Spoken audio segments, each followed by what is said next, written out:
Hello, everybody, and thank you for joining me on my podcast, Swiping Over 40, Online Dating for Mature Women.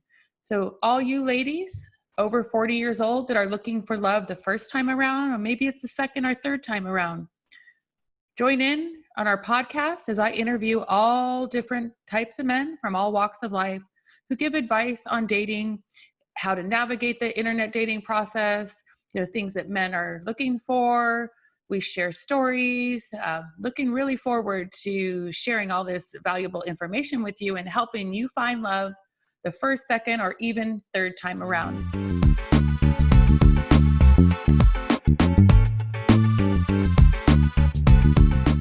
Well, I'm super excited about our guest today, a little bit different than our previous guest, being that he's a little bit younger. Jordan Urbanovich, he is a world traveler, nomad, yogi, you name it. He's been all over the world, online dating all over the world through his travels, and he currently met his current significant other, and they have a little baby, and guess so you know, he met her online while dating out of the country. So anyway, Jordan, welcome to the show. We're excited to have you here, get a little bit of a younger man's perspective on some of this online dating. How are you? Good. Yeah, I'm excited to be here. I'm glad we finally got to make this happen.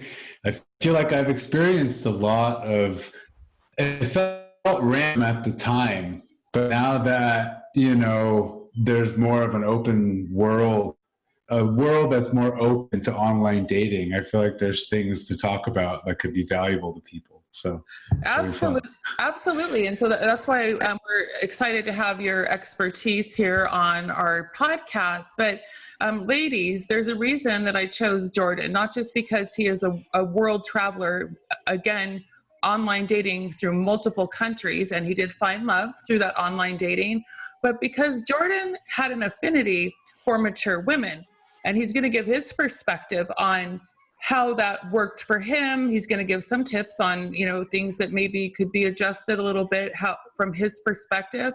But Jordan, you have a very unique approach to your online dating. It's a spiritual approach to your dating. Do you want to talk to the listeners about that? Well, there's something I just wanted to say after you introduced me like that. Like, I found love. And actually, what I wanted to say about that answers your question about the spiritual approach. I was never looking for love. Not in this sense. I was obviously seeking to feel love and to love others and have intimacy and things like that. But in the traditional Disney happily ever after way, which to me is what found love means in this context, I was never looking for that, but it just fell into my lap so beautifully and perfectly, and I resisted it. But yeah, I think what I have to say with online dating is going to be a lot more, I guess, in the moment, like fleeting, because there's something different about being a traveler where you're leaving soon. You're never anywhere long enough. So that needs to be established very well in my profile. So yeah, when we talk about finding love, there's a very different context. Well, I'm excited to hear about that. And something that you said resonated with me. You said that living in the moment because you're going to be leaving. So what if we all knew that was our last moment or our only moment with a person? What would we do differently? And I can guarantee you that I would do things a lot differently. And probably most of you listening would do things differently as well. Sometimes we've lost people in our lives. We've lost lovers, we've lost spouses, we've lost family members, friends, and children.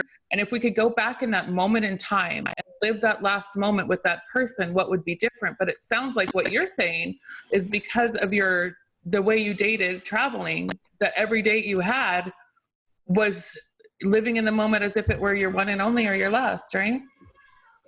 Yeah. And I took that and ran with it for a long time, for sure. But I think there came a certain stage where maybe it was just subconscious. I wasn't actually realizing this, but something in me was realizing that I wanted to really have the time and space to go deep with someone.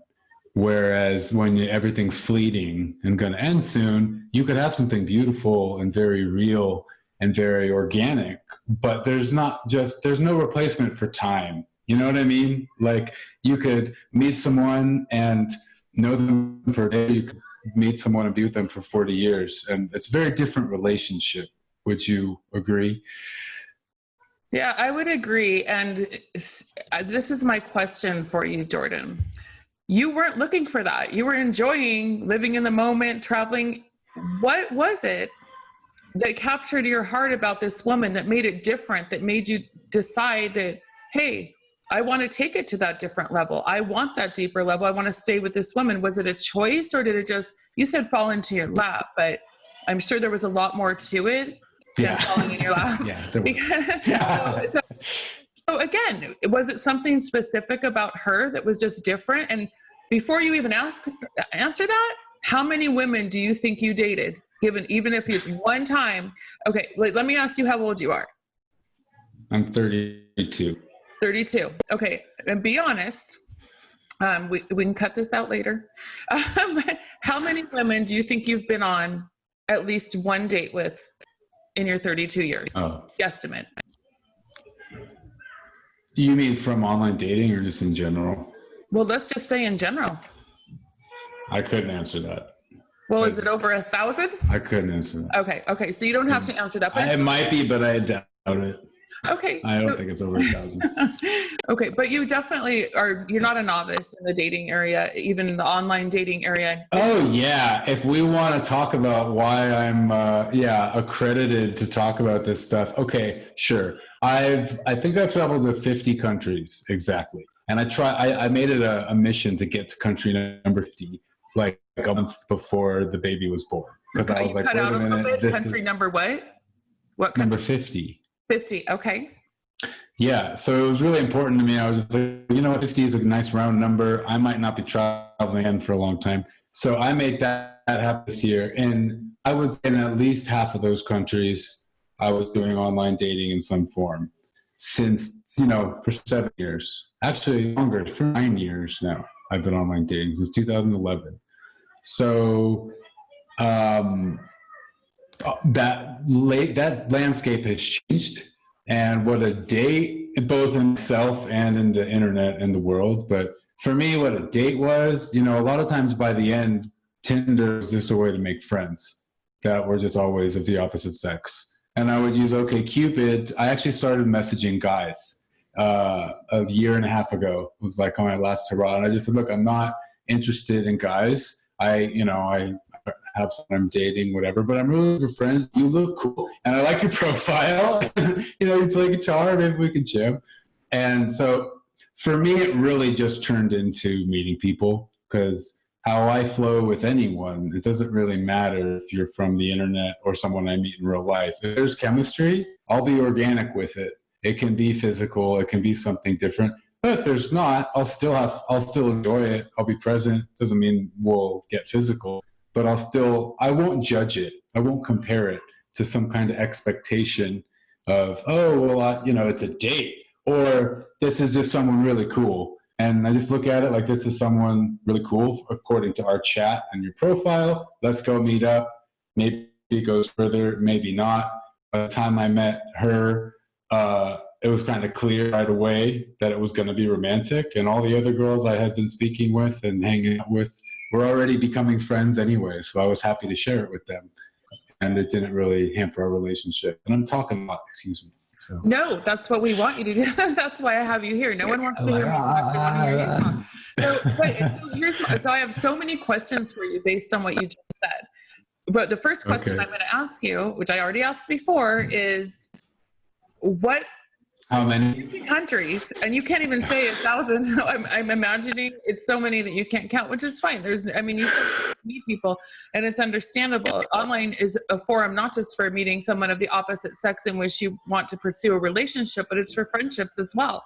So what was it about your current love, who the mother of your child, what was it about her that made things different, that made you want to stick around for date number 2, 3, and now you're well into this relationship and very committed and in love? And the cool part about that, maybe the thing that's different maybe it's in my head more than anything. It helps to, I think the reason I'm going on tangents and telling more of the story of me is because that is a big part of the answer. It's like in the beginning, it was like, oh, there'll be someone new to swipe on. You know, someone always knew I'm around. So I didn't really care how I was because I wasn't interested in anything past what it is right here and now. And then I slowly started becoming interested, thinking like, you know, it could be cool to have a more constant companion, you know, someone I could travel with, someone this and that. And I didn't have like this, oh, we'd be so in love. I just thought that'd be cool if it was a girl. We got along in that way. And then slowly I did get more romantic about it. Like, no, I want to be in love. And, you know, I was able to bring those partners into my life. I knew how to attract them. And I started kind of dating. And in the beginning of the dating, when I was more exclusive, it wasn't very deep. I wasn't like in love, but we were good companions because that's what I was looking for. But it never became like a very deep personal process, these relationships. So then I was really like ready to go deep with someone. And I met someone, you know, went to her country. We road tripped around and it was a full-time job. It was the worst relationship ever by a lot of people's standards because it was just nonstop work. But it was healthy work. You know, we had integrity and we shared how we felt and what we thought, even if it was uncomfortable, hard, or shitty, or, hey, I've been lying to you for a while. You know, like we both had to do that and we both kept doing it. So it was a really cool relationship and it was beautiful. It's kind of everything her and I had always wanted.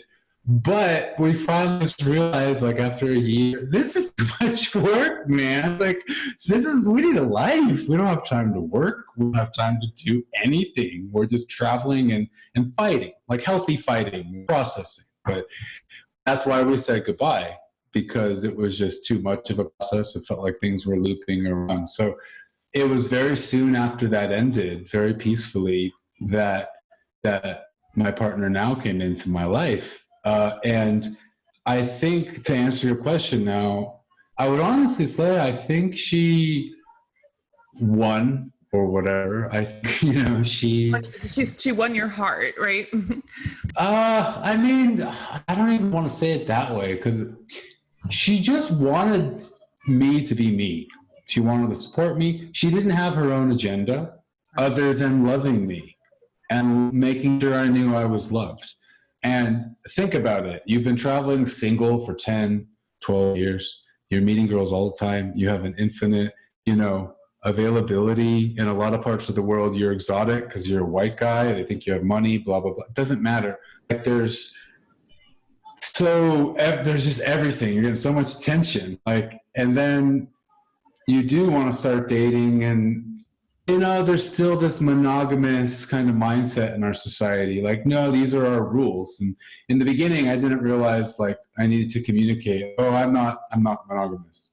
That doesn't make sense to me because I might leave tomorrow, right? So I'd get close with someone and I wouldn't communicate that because I wouldn't think about it. And they wouldn't understand that nor ask about it because it didn't come to there. So it created tension and conflicts. And so then over time I had learned like, oh, I actually need to communicate this. So, of course, I communicate that with that relationship of a year that was very difficult. And she was the exact opposite, like Miss Monogamite, needed to have everything her way, this and that. And so this is what we were processing for so long because both of us felt like the other person was a little bit out of integrity. You know, like something about what you're saying feels off. And we'll accept that from one prior to this. Excuse me for interrupting. Yeah, the tough one. Prior. Yeah. Okay. All right. Just making sure. Yeah. Okay. Yeah, and so we came to the bottom of a lot of things, and it was like really beautiful. And so then I met, you know, my partner Lau now, and she just supported me, and she didn't care. She didn't understand where I was coming from with a lot of what I was talking about with Mom and Ari.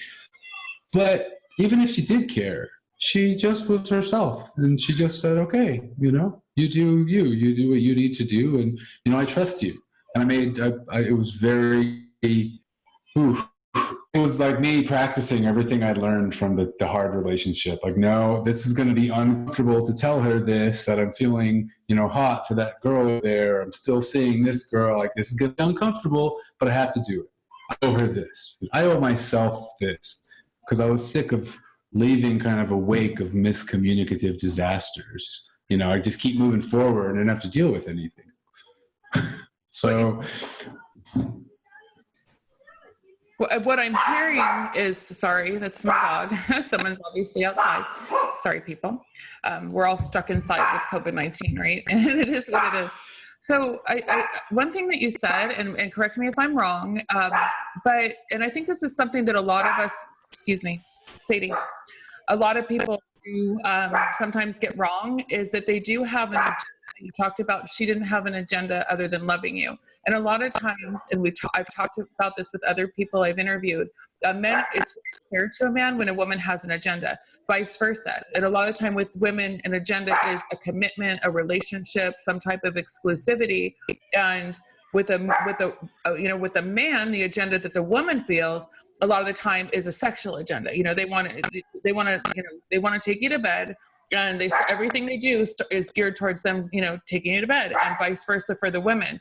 So you are saying that you felt like it was that lack of agenda on both parts that really bonded the two of you, because it was genuine. It's not about what you're going to get. It's more about the connection that the two of you had together. Is that what you're saying?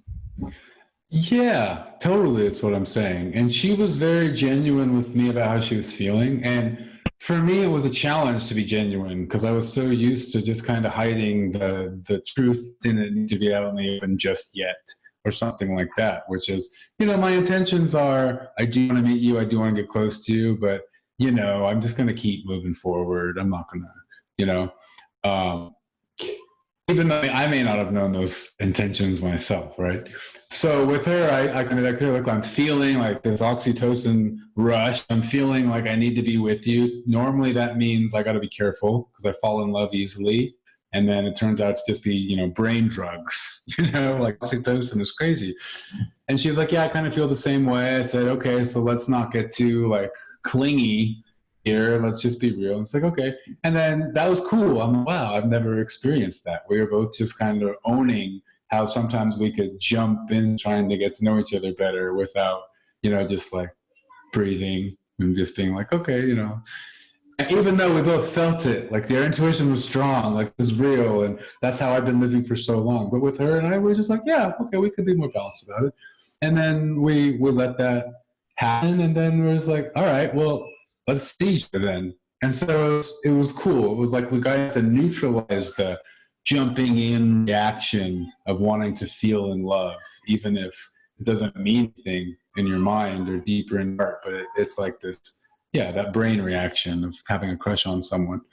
Yeah. So she just was genuine with me. She let me be genuine with her. I was coming off with a bunch of residue from my relationship before, so I was scared to communicate, because I'm like, it's going to start a big thing. But then it was cool.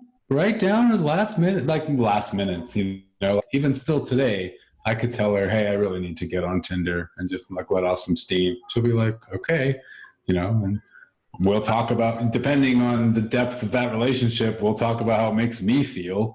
And I'm finally mature enough to see how she feels is actually important. It's not just about how I feel. Wow.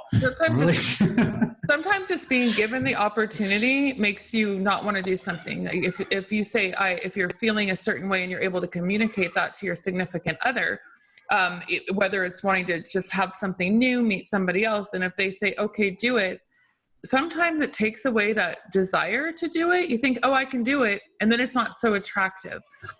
Sometimes some people are, they're into that. They're into polyamory. It's their thing, but sometimes it's just having a choice. I want to ask. It's a lot easier for me to be into polyamory when sex was always very, very sacred. I didn't have random sex. I went on dates all the time. I would meet girls all over the place, but didn't mean I would have sex with them. In fact, I rarely did. And I grew up fairly fundamental Christian, my household, so my values were like that. And for a long time, I thought that's why. It's just programmed into me to be scared of sex. Who knows what will happen? But that's just not true. That's just who I am. Like, because even in my wildest days, I was still pretty careful and, cautious about it. And then when I went too far, I knew I'd gone too far. And I realized this has nothing to do with a religious upbringing. This is just me being responsible. Right. Because I had learned from being irresponsible, right? Well, we all learn from, I think that our past and our mistakes are definitely our best teacher. And without them, we don't grow. I embrace my mistakes and my challenges because it gives me an opportunity to grow. And I love growth on every single day. And so, but something I want to bring up, because we are on a podcast for mature women, right? Women 40s, 50s, 60s. And you have had a lot of experience with women of those ages. And you and I had a brief conversation, and you said something that you were going to share, which I don't know yet, that you would like to share with the viewers, that you saw things that maybe were a deterrent from finding that person online, that was more something that you saw with more common thread with those, women over 40 than with the younger women. And I could see why. There's a lot of reasons why, because everyone comes from their own era when they were raised, be it the hippie era, be it millennials, whatever it is. So what is it that you saw that you think was a deterrent for these women, and what things did you see that you actually liked about them because you continued to seek them out or allow them into your life? I don't know the best verbiage for that. Well, yeah. Well, I mean, this was a long time ago. There's definitely something cultural about connecting with someone beyond your age generation. Yeah, in those days, the scene was very different also. Everyone was new to how people interacted so casually online, especially if something like sex was potentially part of the picture. So that was kind of a new thing. These days, I think even over 40 generation is a lot more comfortable with how those interactions happen compared to 6 years ago, right? Compared to 4 years ago, probably. Like, a lot's changed really fast, I would say, in the last 5 years. And so,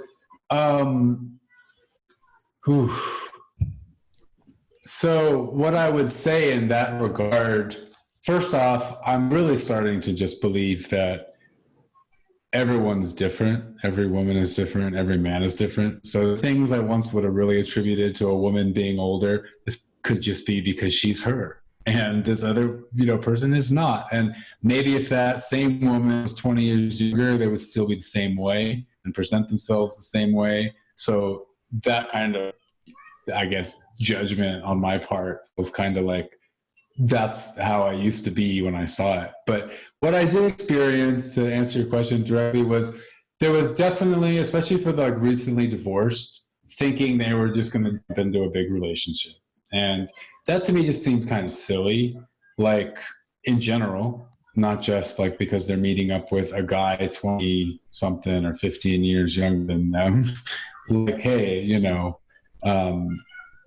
even if you were my age and you just came out of a relationship, I wouldn't consider getting deep with that right now. You're processing, right? And that's how I saw things back then, is everyone needs time to process. Doesn't matter your age. So I kind of always refused to be a rebound in that sense, because it felt weird. It felt like I was an object for someone's process, and left me kind of almost like manipulating myself, like putting myself into situations where I would eventually find myself blaming the other person. Like, oh, I didn't even want to get physical with them. Like, they seduced me. Like, I wasted my energy on someone. I'm like, Jordan, you knew what you were doing, like, why are you victimizing yourself, man? So, yeah, that was one thing. Which, once again, could be applied to any generation, someone on the rebound. Right. There was always the profiles and the photos, kind of just like shitty photos. Photos that, there was something always funny about, there were, from that age group, there was always like one overly sexual photo.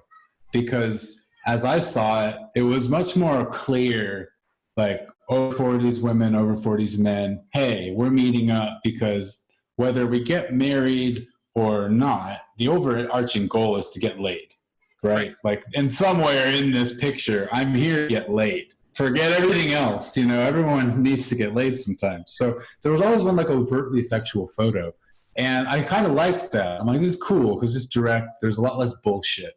And with the girls more my age, there was always some kind of game where they would not share any sexy photos, or they'd have only sexy photos.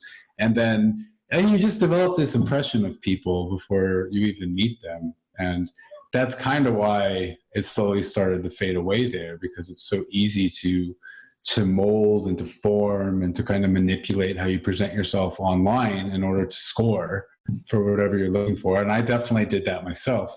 So yeah, it became a weird game. Yeah. But, you know, I think a lot of the viewers that are listeners, whether you're viewing or listening, you have the option, YouTube or a podcast platform. I think that for women who are like my age, you know, middle age, you know, in their 50s or even in their 40s, I never put up one of those sexy pictures. And I have a really funny story to tell you about when I first went online, but I never put up those super sexy pictures. But I did have, you know, you want to look good in your pictures because there's so much competition. And I think that we know as women that there are younger women out there, and there are a lot of women that are older that are looking for somebody younger like yourself. I've never been that person, you know, but to each his own. I'm just kind of like, age is a number, you know, and I'm unlisted. So whatever works out, works out. But you know, the pictures are a big thing because those are what, you know, it's all you get is you open up, you know, whatever you're swiping, or you're on a traditional site that's on a desktop site or something. All you get initially is a picture. So if you don't have something that draws somebody in, then you're just going to get passed over, swipe left. But with the sexy pictures, there's something about that. And I don't judge, but I feel there's something that's like a look of desperation when a woman puts something, you know, like they're wearing like their lingerie on the website. Either A, you want to get laid, or B, you're using sex as a tool for somebody to contact you, which is ultimately, you know, brings you to the, you know, the getting laid situation. So as a man, when you see those pictures, whether, I don't care what age they are, whether they're young or old, when somebody does have those, you know, like pictures, do you automatically get that little, voice in your head, this person is looking for something physical? No, not anymore. Not anymore. Like I said, my conclusion slowly became everyone's looking for something physical, even if they don't know that. Okay. You know, we're physical creatures. That's human. But there was something I really wanted to touch on. Oh yeah, it's a judgment. Even if like it really is just this tool, the sexy photos. A judgment for me to be like, nope, because like, who am I to say, oh, I don't want to meet someone that's just trying to get laid? Like, why do I not want to do that? And that's on this side of the story. On the other side of the story, there are women that are just like that are just sexy, and that's how they show themselves. And it's not like trying to consciously use it as a tool. That they're just like that. That's just who they are. Some girls that are just shy, like really shy, like are completely opposed like that. And you have the opposite end of the spectrum.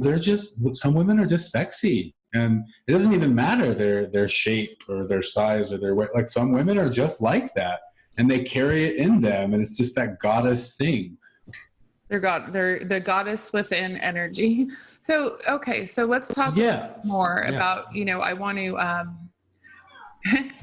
to provide some time. I love everything that you've said and you're sharing, because it's a true testimony to, you know, when it happens, and not having an agenda. I think that's a big message that I'm getting from you, and living in the moment, being present, just, you know, it's really important for me to connect to somebody's energy, you know, meaning that you can tell maybe on a phone conversation a little bit, but until you're in their presence and you just kind of see how you vibe together, not just how they treat you, but how they treat people around them. How do they treat the busboy if you're at a restaurant?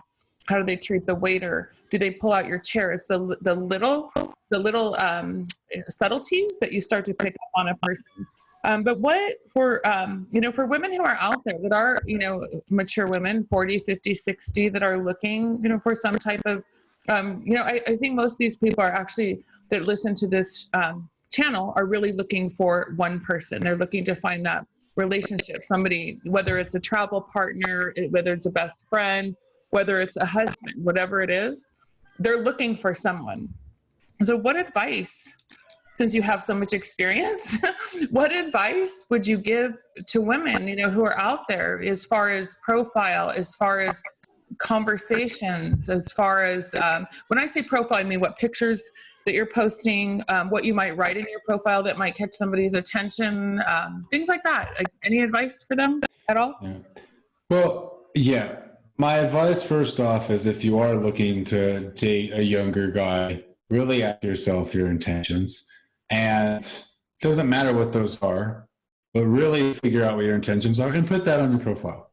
Like, the best thing you can do, I think most of the advice I'm going to have is for any age, but the best thing you do is be real, show some vulnerability, but don't show the kind of vulnerability that's going to make the guy think that they're going to want to hear you complain or bitch or, be the victim about something. But show vulnerability, like, this is what I'm working on, these are my shortcomings, something like that.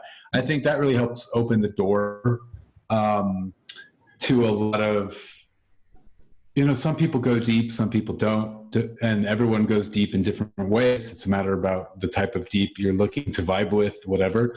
So put that on your profile. As deep as you want to go with someone, make that as deep as your profile goes. If you want to really get emotionally complex and talk about things a lot, put that there. And there will be guys that see that and vibe with it, right? But if you're just a simple person and you also want a simple person, or maybe a complicated person will find you, and it's okay, and it really works. I find that in my relationship now is I'm pretty complicated and she's so simple, and not in a stupid, boring way. She's just here it's just boom, boom, boom, boom, and she's just she's a breath of fresh air. And yeah, and so maybe who you're putting yourself out there as is going to be what you're bringing in. So that's it's so important. It's the most important thing. And that includes your photos. The photos you see of you, people put a LinkedIn photo, like a professional photo. You put in an Instagram photo, which is a more personal, maybe sexy photo. You put in a Facebook photo, one you show your parents or whatever, show all the different sides of you. But if you're looking for only one side of you to be nourished by this, or nurtured by this relationship you're looking for, just put that side of you and see what happens. And you could have fun experimenting that way too. But the last thing I would say, which comes to mind when I think of that age group of over 40, is don't take it so seriously. Okay? Some meta commentary about, well, I normally don't write about me, okay, it might have been funny once upon a time or something. But I've witnessed some very serious profiles about the whole process, and it's really just not that serious, because someone's only looking at your profile. It might get serious, but the more serious you're taking it right then and there, the more of I feel there's an investment already that that maybe not everyone's looking to be a part of while they're reading your profile. So if you are not necessarily looking for that one thing to just go all the way, and you want to explore with someone, the shallower you go, the more options you'll have. Right. So this is the opposite of what I was saying a second ago. If you really want to go deep in this, put that there. But if you're really looking to just kind of flow and see how deep it can go, put that. But remember, you're going to have a wider specimen to test out. So sometimes the extremes help.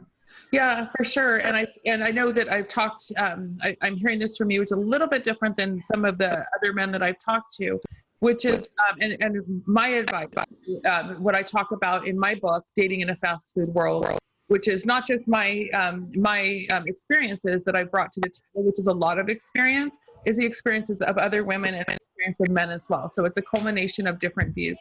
But I think across the board is say what you mean and mean what you say. If you're looking, let's say I'm only here because I want to meet a husband, and you say it. I'm here because I want to hook up, and just say it. And then you might not, you might narrow down your search, the people that actually contact you, but it's okay, because at least maybe the people that are contacting you have similar views or thoughts. So you could just kind of start there.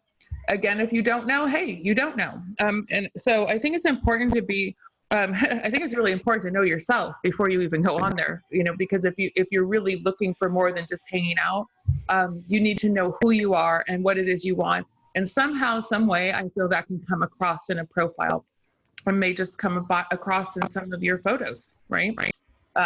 So I think it's important. It goes back to these intentions go back to the expectations we subconsciously create, sometimes automatically as well, which is, I didn't know what I wanted, right? I learned what I wanted through dating, right?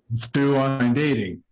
And it was cool because there was such a big, playing field to kind of figure it out. I mean, maybe that was bad, actually. There were no boundaries, but yeah, there's two ways to do that. And I've obviously never been over 40 because I'm 32, but that could be something most over 40-year-olds already know. They're not fucking around with. I'm coming out of my 20s. No one in their 20s knows what the fuck they want, right? We're all just figuring shit out, like until probably around my age is when you start to kind of figure yourself out and who you are. And I feel like I'm coming back to who I was like at 18 years old. So everything was just a blur through my 20s. So if they're already there and and there's no questions asked, yeah, just put that there. It saves a lot of time and energy. Yeah, I think that it's, being, of the younger generation, those of my generation, even older and a little bit younger, their online dating wasn't an option. We didn't have Facebook. We didn't even have cell phones. And we definitely weren't able to, if we were lucky, maybe we had a pager, right? Or a car phone. We'd go to telephone booths and we would get people's calling card numbers, and we'd do the party line where we shouted out to Topanga Mall or wherever, and we'd go meet right there in the courtyard by the ice skating rink, and you just show up and wonder who those people are. So it was very different. That's so cool. It was. I wish we did that. Party line, you'd call it and you just shout your number. Whatever that was, your number, and maybe someone got it and wrote it down, or you just shout a place. Yeah, that's the way it was. Ask your mom. She's probably partook in that too. So then, okay, so my story, and I've shared it before, but I'm going to share it with you. I don't think I ever have. It's just funny. So I was married. I was in a relationship for almost 19 years. Well, I'm married for 17 and a half, but then we had our dating period. And so, and two kids, my kids are adults. So when I first was on my own and I thought, I'm going to check out this online dating, my friends talked me into it. I felt so vulnerable because it's second nature. You were raised with social media, for a good part of your life. So I signed up, right? And I put no photos on. Okay. Why? Because I didn't want anyone to see me on there. I think I was desperate, but I'm kind of desperate. I'm online, right? So and it's not about being desperate. So of course you could imagine I got the most desperate of the desperate people on there that probably tried everybody else, did contact me, okay, but they don't even know who I am. I could have been a man, who knows? But anyway, so finally I remember when I actually bit the bullet and put a couple photos on, and I was so stressed out, like people are going to see me. Well, if they see you, well, they're on here too. It was just so awkward and it was so vulnerable and I felt so uncomfortable. And so it took years for me to actually feel comfortable putting myself out there. Now I've had some. And to own it. This me online and my profile. Yeah. I don't meet anyone in person because I don't go to clubs anymore, and I work and I'm professional. So I don't really, I wouldn't probably want to mix those things. So to actually go on, but I have to tell you, it's been such a great experience because you said something about, growing, and, you say you're getting there, but I feel like we never really get there because situations change and we change and things around us change. So I learned so much about myself through online dating. I met, even when I didn't want to go, I had the mindset. Well, initially I had the mindset, I'm going to find somebody. I'm going to be in that relationship right out of my marriage, which I shouldn't have done, but I didn't do that. I did not get in a relationship, but thankfully. However, even if I didn't want to go, I would go. And I would be thankful that that person was willing to spend their precious time, getting to know me. And I would tell myself two things, or three. I'm going to be in the moment 100%. and I'm going to learn something about myself and then something else, maybe something about, you know, a job that they do that I've never heard of. And it became so much more pleasant, you know, and I have people that I've made, it didn't work out in a romantic way, but guess what? We're still really good friends, and it could be such an experience. And so I agree, be honest, but don't take it so serious, you know, and don't have an agenda for sure. It's because it screams at people. Yeah. And it also kind of sets yourself up for failure. I mean, I'm a believer that anytime you create an expectation for how something or someone should be, we're going to be disappointed. Like, there's just no questions asked. And we make those expectations so easily. It's so natural. We don't even like try. And we're just like imagining how something can be. And yeah, it's either like too crazy, too bad, too, like the imagination goes wild into fear, or the imagination goes wild into fantasy land. And in either case, it's just too extreme. It is, and you have to be vulnerable. Wouldn't you agree? You said that you were able to, as difficult as it was with your, you know, in your current relationship and the one that you had that wasn't so good prior to that, you have to be able to be vulnerable and to allow others to be vulnerable as well. And just kind of be able, you said you had to bring up some very difficult conversations. So you have to bring them up. Just bring them up and don't worry about it. Just throw it out there. It is or it isn't, right? The right person will be accepting of whatever it is you're going to talk about, and vice versa. And if somebody's not, then, you know, don't waste your time. Better know earlier than later, so you can just go ahead and keep it moving. Yeah, that whole get vulnerable thing, I don't know. I can't speak for everyone. I would imagine that it's a healthy way to connect if it's coming from the right place, if it's being shared. I don't know. Vulnerability is not exactly like a comfortable point for our society. So a lot could go wrong there too. So I don't want to say that. I wouldn't want to make it sound like everyone needs to be vulnerable, because once again, maybe that's only to open the door to a certain degree of relationship that you might be looking for. Maybe people are not looking to get that vulnerable. But yeah, if you are looking to get that vulnerable and you want it on the other end, then yeah, for sure do it. But I don't know if everyone wants that. And I think that's a good question to ask yourself. You know, do you want a relationship where you're both getting vulnerable all the time? Or do you want one where you can get vulnerable and they just support you and they don't need to get vulnerable because maybe they operate a different way? Yeah. Yeah. Again, it's about being aware, self-aware prior to going online as much as you can. And again, part of that's a process that we learn through. Okay. So let me ask you another question, about dating older women. Would you yourself in the past, when you were single, or anyone that you know that's younger, such as yourself, consider actually having a long-term relationship with somebody 20 years older than you? I mean, like I said, I was never a long-term relationship guy until this kind of fell on my lap. But I actually am realizing now, I was with her. I totally dated. Yeah, she was 18 years older than me, okay. Not 20. But we were kind of like together in a really chill and detached way for 6 months, 5 months, which to me was pretty long-term. But that was one of those times where it wasn't communicated, like what we were after and what was happening. To me, it was just super open and free and like, not that deep, but she kind of had a different expectation and never talked about it. So sure enough, there was some tension. But yeah, she was 20 years older than me, but I don't know what it was, because she was like, super new agey and I was vibing with that at the time, or she was half Pakistani, half Japanese. So she was just out of this world, like her culture, her accent, the way we communicated was, everything about it was very outside of the box, right? So that kept me like, whoa, cool, whereas if I were to, I don't think I could spend that much time with someone her age that was from my hometown, for example, from my same culture, right? Because it's too similar. It's too just kind of boring. Like with your mom. Like that. So, and that's something I've heard that a lot of those who have traveled, to other countries and dated in other countries say that we kind of have it a little bit backwards here in the United States as far as how we date. What would you have to, would you be able to speak to that? Do you agree, disagree? What's your experience? I would need to know more about that statement.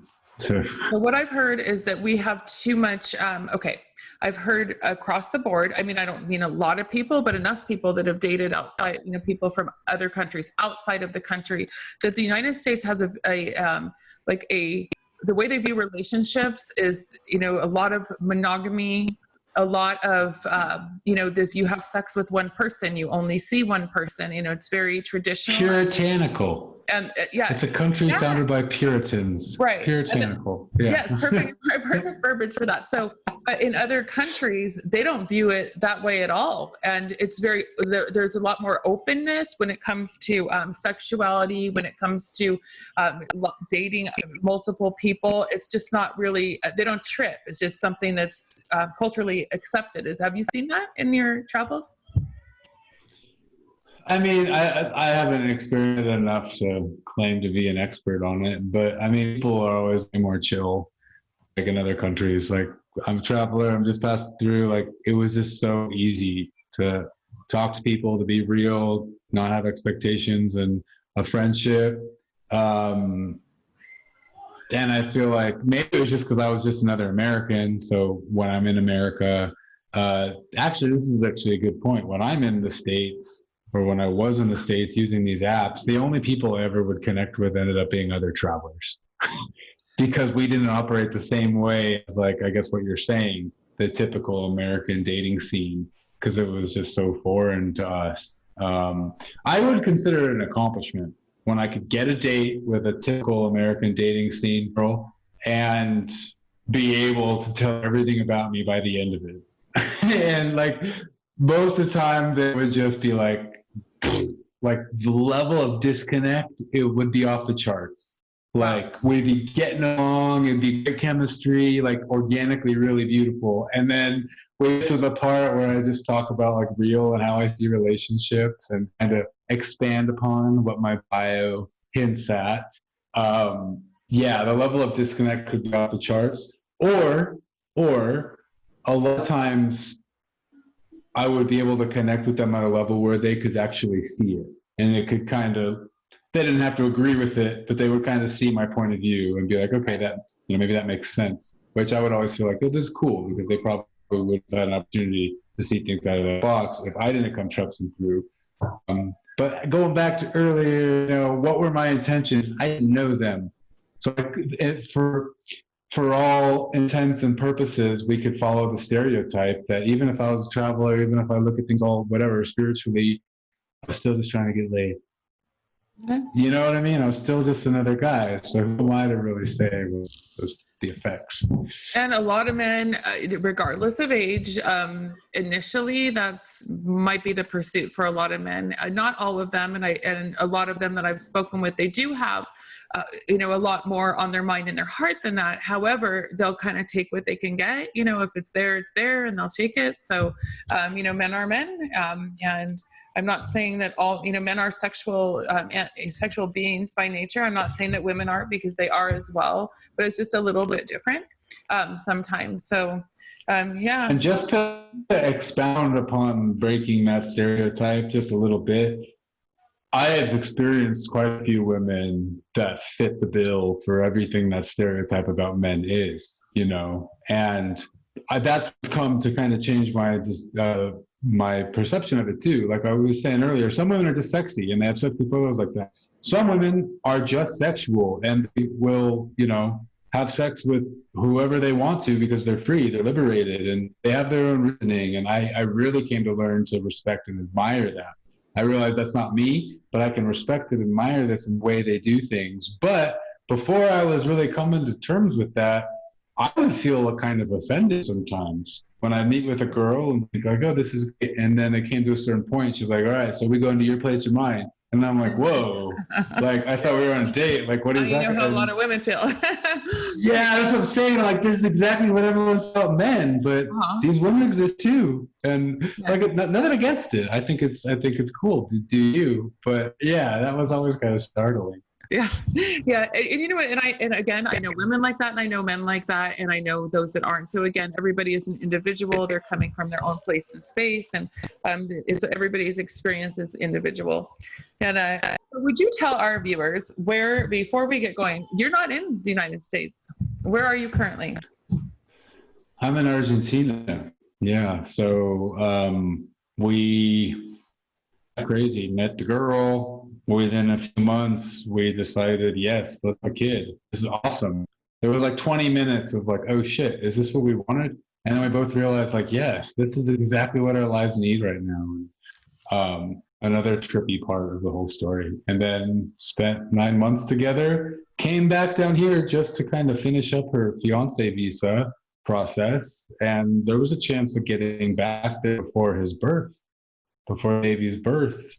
Ended up being pretty inconvenient to do all that, and a lot cheaper down here to have the birth. I don't have health insurance up there. So, and yeah, a week before he was born, the lockdown started. And so now it doesn't even matter if we want to leave or if we have plans, because we're just here. You're locked down. Argentina's pretty locked down too. You guys think you got it bad there. Yeah. Yeah. It's everybody's got their own different view on what lockdown is. People think they're locked down because they have to eat outside and have their drinks outside versus inside. So, yeah, definitely. I mean, you can drive somewhere and take a hike, for example, in California. Yeah. Like here, there's roadblocks with police. You can't leave your neighborhood. Wow. Your city. Wow. There's fines now if you're outside without a mask. It's a different deal. It's a different thing here. Yeah. We have those fines now too, but I don't know how enforced they are. I don't think they're very enforced. Yeah. I don't see any. I haven't for months seen anybody without a mask anywhere. Nobody, unless they're eating in a restaurant outside because the indoor dining's closed. But anyway, so going back before we finish up. Any advice that you have for anything that you can say to our viewers, our listeners, the ladies out there, those lovely ladies? What do you have to say to them in, advice if they're looking for love online? I would say I would cut to the chase. Look for yourself. And if you don't know what that is, because you're getting out of a long relationship. If you don't know what that is, look for yourself in others, which means respect what they have to say, respect what you can learn from them, respect the pain or the triggering that they can cause you, and see it for what it is. You're looking for yourself. Because I think once you find yourself, then the proper mirror, partner, better half comes along. And I think that's what happened to me. I was looking for myself in others. I finally did it. And as soon as I did it, for the time being, because nothing infinite, we don't know how long this will last, but once I found myself and what I was looking for, what I needed to thrive, boom, she showed up. It's incredible. It blows my mind still to this day. Wow. And all the evidence is there. Our relationship is so amazing. Our life is amazing. We have this beautiful, happy baby boy. And I never thought I would be a parent. I never looked at things that way. I never thought I'd be in the suburbs. Congratulations. It's a blessing, for sure. So, and that's great advice that you're giving everybody. Look for yourself in someone else. And that's actually something that nobody else has said, nor is it something that I've thought about. But when you really think about it, that is what when we're looking to connect. We're trying to connect with our own self, really, something that we can relate to and something that just works. So that's really a great piece of advice. And, Jordan, I don't know if you're open to giving your information. I know you do have a business. You want to talk about that a little bit? What do you do? How can people contact you? Ladies, he's in a relationship though. I'm saying business-wise, ladies, right? He's in a relationship. No, but it's not like that. I can talk to anyone I want. Yeah, okay. No, I can have an online date with someone. No, awesome. It's totally cool. Okay. That's beautiful about this relationship, and if for somehow I started to develop relationships with someone online, which it's crazy. I don't have the time. Fucking like, how long did it take for us to coordinate this? You know, I don't have the time to get into a relationship with someone online. But the point is if that were to happen, we would have a healthy dialogue about it. And I'm like, my heart really needs to know what this is. And, you know, she would support me, and then we'd see how that makes her feel, and we would move forward accordingly. But what's crazy is that as many times as we've talked about that, it's never come up. That was always the most uncomfortable thing, is if it comes up, I would keep saying, oh, it might come up, it might come up. It never has come up. Right. She just says, okay. And I see like, oh, I'm just fighting. I'm fighting myself. What I wanted to say before I talk about me, yeah, you can only love yourself. It's not, no one can love you. Like, people can love you on their own accord. It's like what they do. They're loving you, but it's them doing the action. You being loved, it's you. Only you can love yourself. Getting it from the outside is something different. It's trying to fill a hole. So learning to love yourself through others and seeing how that love can be while controlling those primal urges, which I think gets confusing and tough at times in the world of online dating. That's what I would say. Love yourself by being real and present, and, you know, not restricting those primal urges, but being just observing what's actually happening when I'm feeling this way, or when I want to jump into the bed, or whatever it is. Just go back to that question of, am I loving myself by doing this? And I think things become a lot more clear on any side of the story. Yeah. So, and then, okay, me, sorry. What do you do, and how do they get a hold of you?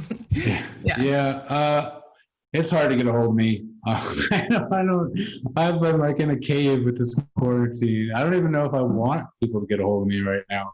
I'm a storyteller, a filmmaker. I do videos. I'm a community builder. I really believe in software technologies to help bring us together closer as human beings, cross-culturally. I really believe in collaboration. That's part of what we do with videos and storytelling and collaborating around the world. Perceptiontravel.tv, www.perceptiontravel.tv is the project I was traveling the world with, about telling stories of communities and organizations and people that don't have the means to tell their stories. And a lot of times they're really inspiring and really cool. That's perceptiontravel.tv. And then, we're starting a video storytelling community called Peleo, PELEIO.com. And yeah, that's just a bit about me. We can just leave it at the online dating stuff. Okay. Well, Jordan, thank you so much. And again, ladies, Jordab Urbanovich, thank you so much for sharing your information and your experiences. You know, as a world traveler, world dater, definitely bring an insight. And also being younger, you definitely brought an amazing insight into the process. Hello, everybody, and thank you again for tuning in to today's podcast, Swiping Over 40. If you like what you heard, go ahead and subscribe to my podcast channel. And ladies, I'm super excited because I do have a book coming out shortly, and it's titled Dating in a Fast Food World, The Girlfriend's Guide to Internet Dating, She Says, He Says. You're going to love it. It takes into account anything you can imagine that you might encounter while navigating through the online dating process. But not only does it have the, input from a woman, it has the input from a man as well. So you'll get the inside scoop. You can also subscribe to my newsletter by going to Kathlyn.com. I look forward to hearing from each and every one of you, and may you all find love.